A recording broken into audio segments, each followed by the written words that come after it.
Okay, once our base is dried, okay, this preparation that we have done is dried, then what we will be doing, we can take any plain paper.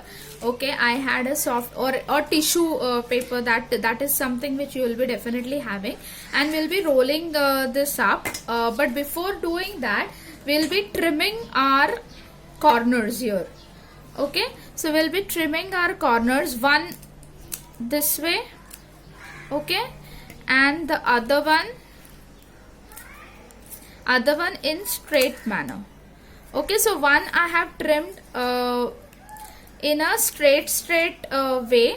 I just did this cut. Okay, straight cutting I did, and for this I did a slanting cut.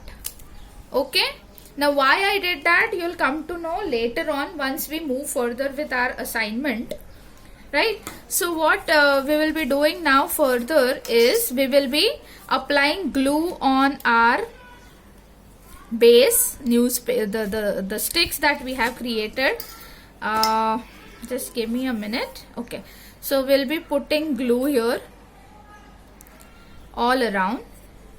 Very little glue is sufficient for applying it all around. Okay, you don't have to apply too much of glue.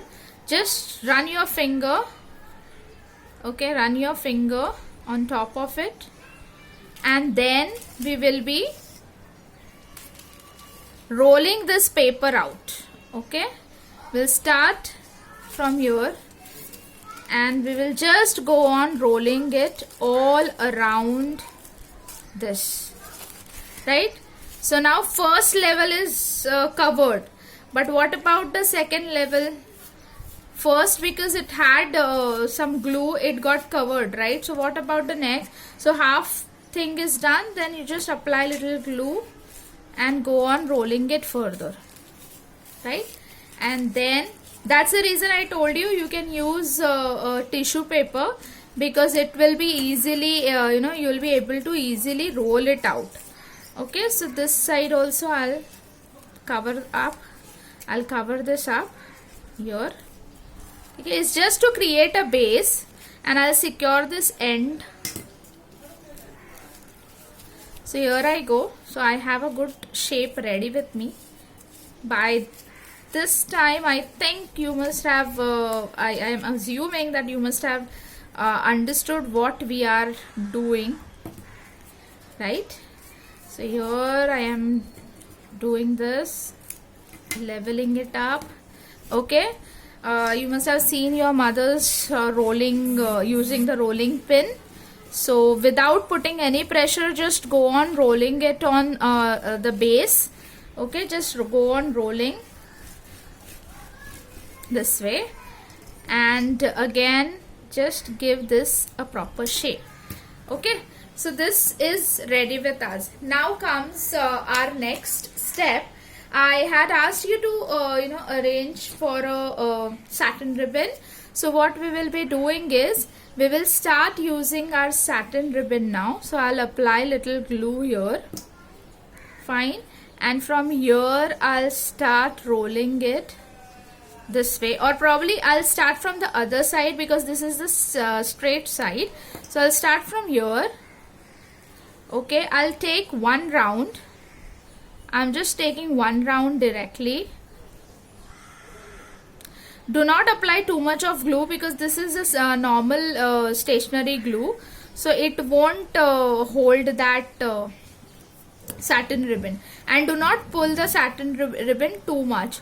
So just go on rolling the satin ribbon. Okay, so very nicely you need to roll it out this way. Be careful while doing it. Very slowly you need to roll it along the stick that we have prepared. Very nicely. There should not be any gaps in between the rolling of your satin. Very nicely you slowly and steadily you have to go on rolling it. So here comes our end, right? So how we will be securing here, that I'll show you. Securing this portion here. this is a bit tricky out here, so you need to be very careful while doing this. So once you reach this portion, just apply little bit of glue here, very little, not too much. Even if you add too much glue, if you add too much glue, what will happen? It will keep on slipping out. Okay, it won't stay there. And if you apply little glue, then also it will come out. Okay, so you have to be very balanced while you are sticking this portion. You have to be really very balanced. Okay, so now this portion you can just hold it for a minute and allow it to dry. Okay, so this way we will be securing it, and we will have to give it a little bit of resting time. Thoda sa time we'll have to give it to our thing to dry up, because till it is wet, glue will, the satin